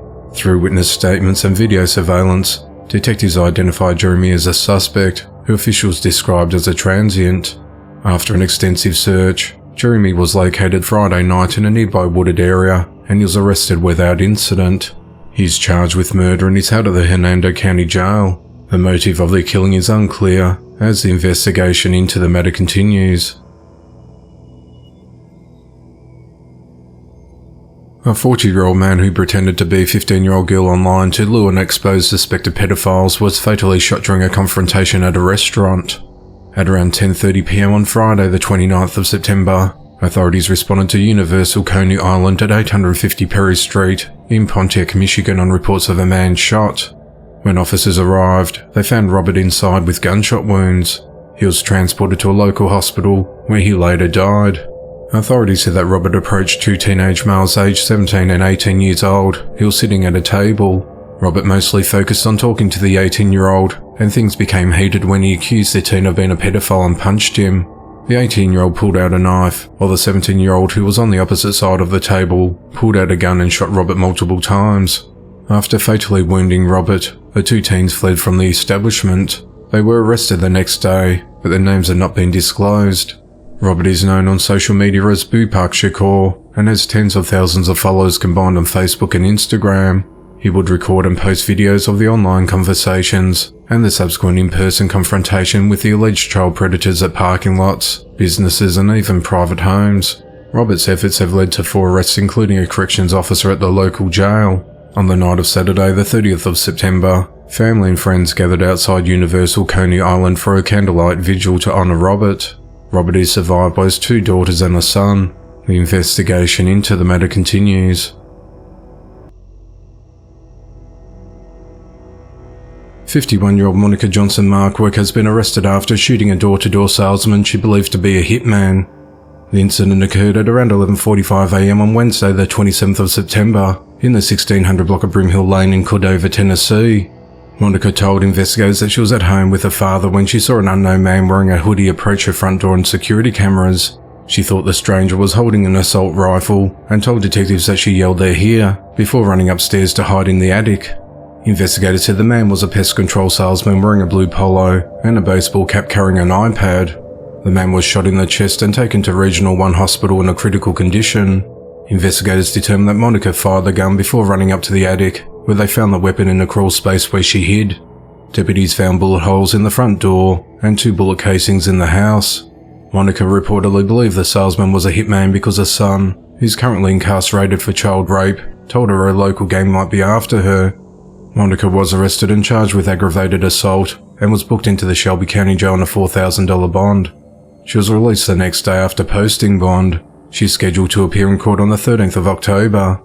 Monica previously served as a captain in the Shelby County Sheriff's Office, but was fired after she was charged in 2016 for coercion of witnesses and official misconduct in relation to her son's criminal case.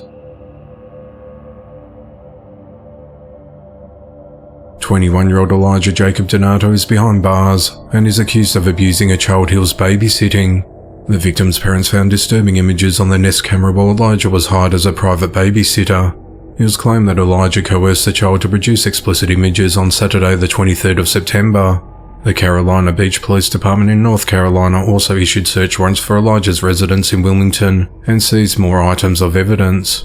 At 4:30 p.m. on Thursday the 28th of September, Elijah was arrested on 2 counts of first-degree sexual exploitation of a minor and 2 counts of taking indecent liberties with children. Elijah also worked as a site coordinator for the YMCA after-school care program at Wrightsville Beach Elementary School, where his employment has since been terminated. Elijah is held at the New Hanover County Jail on a $500,000 secured bond. If he posts bond, he'll be under house arrest. 47-year-old James Beard is behind bars for fatally shooting 44-year-old Curtis Henry. Authorities said that at just before 8 a.m. on Friday the 29th of September, authorities responded to the 100 block of Boyce Avenue in Utica, New York on reports of a man shot. When officers arrived, they found Curtis unresponsive with a gunshot wound. He was transported to St. Elizabeth Hospital, where he was pronounced dead. Police spoke with witnesses and obtained surveillance footage in the area. During the investigation, authorities identified James as a suspect and he was taken into custody the next morning without incident. Authorities said that James got into a verbal dispute with Curtis, and during the argument he pulled out a gun and shot Curtis once, causing his death. James is charged with second-degree murder and second-degree criminal possession of a weapon. He's held at the Oneida County Jail with bond yet to be set. It's unclear what the argument was about, or whether the 2 men knew each other. The investigation into the matter continues. A mother and her 2 children have died from a double murder-suicide. Authorities identified the mother as 37-year-old Nancy Johnson and her 2 children, 2-year-old Jacob Johnson and 5-year-old daughter Mia Johnson. On Thursday the 28th of September, Nancy's estranged husband Derek Johnson entered their residence at 9863 Evergreen Court in Thames, Alabama and found the deceased bodies and called 911. Authorities said that Nancy drowned both of her children in the bathroom and slashed her daughter's throat before she used a silk belt to suspend herself from a rod in the hallway closet. The autopsy of the children showed that they both died from drowning, but the blood loss suffered by Mia after being cut with a knife contributed to a cause of death. Mobile County Sheriff Paul Birch said that when you enter the back door of the home, there's a sofa to the right-hand side, and the children were positioned on that sofa covered with a blanket. They'd been basically cleaned up by water after being submerged, he said. Authorities said that Nancy and Derek were going through a divorce, and they received a lot of domestic disturbance calls out to the home. On the 17th of September, Derek was arrested for forcing his way into the couple's shared home, causing damage to the property and breaking windows. Once inside the residence, Derek physically attacked Nancy and attempted to grab one of the children. Nancy was able to break free from Derek and fled to a vehicle with the children. At the time of the deaths, Derek was living in a camper in the backyard of the home, as mandated by a previous child custody order. A judge awarded joint custody to both parents, with the condition that they share a camper and stay in it when the children are in the custody of the other parent. Police did not consider Derek as a suspect in the deaths and is cooperating with authorities. 67-year-old Joel Andrew McClendon is behind bars for shooting a fast food employee. The incident occurred at just before 9:30 p.m. on Saturday the 30th of September at a Taco Bell restaurant at 8812 Albemarle Road in Charlotte, North Carolina. Investigators said that Joel was going through the drive-thru and had paid for his food when he became upset and began accusing the attendant of shortchanging him. An argument ensued, so Joel got out of his car, went inside the restaurant and shot the 54-year-old male Hispanic worker multiple times. Joel then left the store and started shooting into the restaurant from the outside before finally leaving the scene. The worker, whose identity has not been disclosed, was rushed to hospital with life-threatening injuries. Detectives reviewed security footage and identified the suspect shooter as Joel McClendon. Officers tracked Joel to a nearby apartment complex, and after getting warrants for his arrest, he was arrested outside his home without incident. Joel's been charged with attempted murder and discharging a weapon into occupied property, and is held at the Mecklenburg County Jail on a $500,000 bond. The investigation into the matter continues. A volunteer firefighter with the Grundy Center Fire Department in Holland, Iowa, is accused of setting a string of fires that he responded to with his unit to assist in putting out. On Thursday, the 28th of September, 60-year-old Kendall Eugene Rhodes was charged with 13 counts of arson and 1 count of reckless use of fire or explosives. Deputies from the Grundy County Sheriff's Office began an investigation in April into a series of arson fires. The fires were mostly ditch fires and some spread into nearby cornfields, and other fires included buildings on abandoned properties. Kendall's been with the fire department for 6 years. He remains held at the Grundy County Jail in lieu of bond. The investigation into the matter continues. 46-year-old Shadonica Black is behind bars in connection to a drive-by shooting that involved 2 juveniles. At 9:14 p.m. on the 7th of September, Shadonica got into an argument with the teen boy and girl after she almost hit them with her car as they were walking along the Walmart parking lot on North Estrella Parkway in Goodyear, Arizona. She screamed at the victims, telling them that her son, who was in the car with them, could beat them up, and she threatened to blow their heads off. As the teens got in their car and drove away, Shadonica pulled up beside them and fired multiple shots, striking the car and shattering the back window. On the 25th of September, Shadonica was arrested at her home. She confessed to detectives to shooting towards the victim's vehicle twice, while 13 and 8-year-old sons were in the car with her. She also told them that she had gotten rid of the gun. Detectives noted that during the interview, she was being honest and appeared genuinely remorseful. Shadonica said she wanted to apologize to both victims, and she knew what she did was wrong. Shadonica is charged with drive-by shooting, aggravated assault with a deadly weapon, endangerment, criminal damage and disorderly conduct. She is held at the Maricopa County Jail on a $25,000 bond. Police are searching for a 29-year-old man who's accused of killing his 23-year-old brother.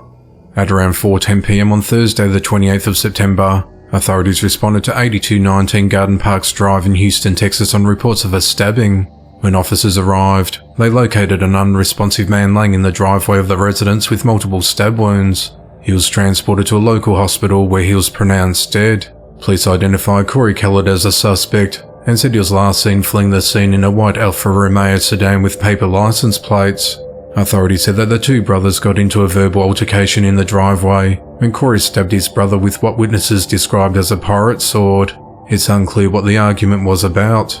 Corey faces charges of murder and aggravated assault with a deadly weapon, and he remains at large. The investigation into the matter continues.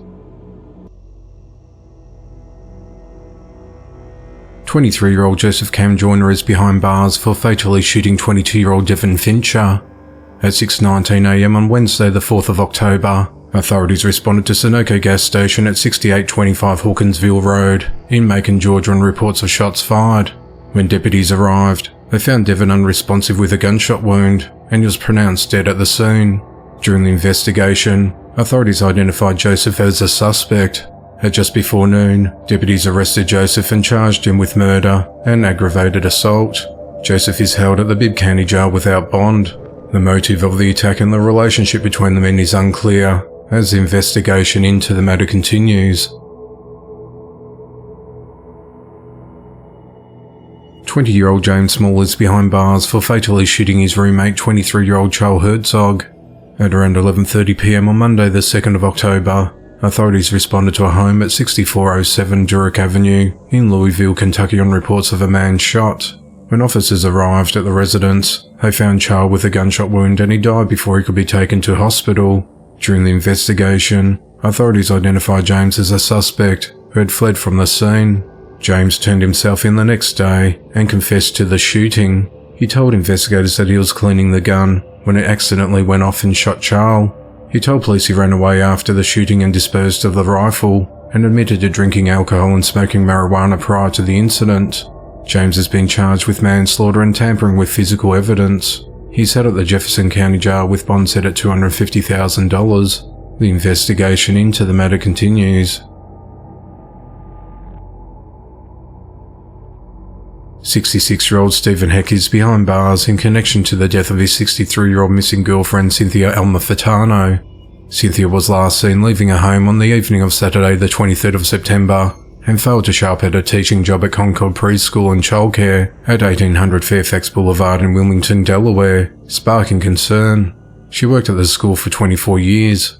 On Monday the 25th of September, authorities responded to a residence at the 3400 block of Birch Circle in Pike Creek, Delaware to complete a welfare check on her. Deputies noticed a car, purse, and cell phone were at the residence, and Cynthia was not there. The following day, detectives located Cynthia's remains in a wooded area near a parking lot in Carousel Park, located in Skyline Drive in Pike Creek, about a half a mile from her home, and her death was ruled a homicide. Her cause of death has not been disclosed. During the investigation, Stephen was identified as a suspect, and on Tuesday the 3rd of October, he was arrested without incident and charged with murder. He remains held at the Newcastle County Jail. The investigation into the matter continues. Police are searching for a suspect who fatally shot a 39-year-old man and stole his new car. At 12:36 a.m. on Tuesday the 3rd of October, authorities responded to the 200 block of B Street in Fayetteville, North Carolina on reports of a shooting. When officers arrived, they found a man in a critical condition suffering from multiple gunshot wounds. He was transported to hospital where he died from his injuries. The victim's been identified as Ricky Pennell McMillian Jr. Ricky had just bought himself a white Dodge Challenger with a black hood and told his grandmother who lived nearby that he was going to show the new car to his friends in the neighbourhood and that he'll be back later. Authorities said that Ricky drove to the area of B Street when an unknown suspect approached his vehicle and demanded his keys at gunpoint. The suspect then shot Ricky several times and fled the scene in his car, taking with him a male passenger who was in the vehicle during the shooting. The passenger has since been located and is safe. Authorities said that the area is known for drugs and gun violence. The suspect remains on the run as the investigation into the matter continues. Police are searching for a 26-year-old man who robbed the homeowner of an Airbnb property. Authorities said that at 10:05 p.m. on Tuesday the 26th of September, Khalil Hamilton checked into an Airbnb at 2238 Seedway in Buford, Georgia. He was renting the basement space from the victim, 41-year-old Jason Chen Ling. At 10:43 p.m, Khalil texted Jason and told him the toilet was leaking. Jason went downstairs to the basement bathroom to fix the problem, and when he turned around, Khalil had a handgun and a white taser pointed at him. Khalil then forced Jason to the ground and bound his feet and hands with zip ties. Jason said to Khalil, "Take whatever you want, just don't hurt me and my family." Jason's son and mother were in the bedrooms on the second floor when the robbery occurred, but they did not witness it. Khalil demanded Jason to give him his wallet, money and cards. Jason told him where to find the wallet so that Khalil would not hurt him or his family. Khalil then went upstairs to get a grey backpack that Jason owned, containing a wallet, bank cards, $120 in cash, Beats by Dre headphones, food stamps and an electric shaver. He came back downstairs and told Jason he's a dumbass and left through the back door with the backpack and went to his vehicle parked in Jason's driveway. Jason managed to escape by twisting and turning his wrist. When he freed himself, he ran upstairs and called police. When officers arrived at the residence, Jason refused medical attention and said that he was not hurt during the incident. Jason retrieved surveillance footage of Khalil leaving the residence, which he shared with authorities. He was seen leaving the residence in a late 1990s Honda Accord, with a Texas license plate that does not belong to his vehicle. Khalil was identified because he had previously given a copy of his driver's license to Airbnb. Police said that Khalil has ties to Texas and Philadelphia, and is considered armed and dangerous. Khalil remains on the run and has 4 active warrants for his arrest, including armed robbery, aggravated assault, false imprisonment, and possession of a firearm during the commission of a felony. The investigation into the matter continues. 24-year-old Todd Jackson Jr. is behind bars for fatally beating his father, 46-year-old Todd Jackson Sr. with a glass beer mug. At around 7 a.m. on Monday the 2nd of October, authorities responded to a residence at the Avenue Station apartment complex at 2010 North Main Street in Houston, Texas on reports of an assault. When officers arrived, they found Todd Sr. in the apartment suffering from blunt force trauma. Paramedics transported him to a local hospital, where he later died. Investigators said that Todd Jr. remained at the scene and cooperated with police. Authorities said that Todd Jr. and his father got into an argument inside the apartment when Todd Jr. fatally struck his father with a glass beer mug. It's unclear what the argument was about. The father and son were living in the apartment with 2 other family members who were present at the time of the attack. Police said there's been no other disturbance calls at the premises. Todd's charged with murder and is held at the Harris County Jail with bond set at $250,000. The investigation into the matter continues. 40-year-old Junior Ricardo Rodriguez is behind bars for fatally shooting his father and son. At 3:50 a.m. on Monday the 2nd of October, authorities responded to a residence at the Douglas Park Apartments complex in the 600 block of Douglas Park in Louisville, Kentucky on reports of shots fired. When officers arrived, they found Junior near the doorway of the apartment and 2 unresponsive males inside with gunshot wounds. Medics were called to the scene and pronounced the victims dead. Junior admitted to police that he shot the 2 victims, who were confirmed to be Junior's father and son. They've been identified as 55-year-old Miguel Ricardo and 17-year-old Giovanni Rodriguez. During their investigation, police found a firearm outside the home underneath a pest control box. A search warrant was executed, and 3 shell casings were found inside the home near the victims. That same day, Junior was arrested and charged with 2 counts of murder, possession of a handgun by a convicted felon, tampering with physical evidence, and possession of a defaced firearm. He's held at the Louisville Metro Department of Corrections on a $500,000 bond. This isn't Junior's first run-in with the law. In 2013, he was accused of murder in the stabbing death of 41-year-old Herberto Bell. His murder charges were amended to manslaughter as part of a plea deal in late 2015, and Junior was sentenced to 6.5 years in prison, but was released in September of 2017. In 2019, he was found guilty of DUI and was later charged with driving on a suspended license.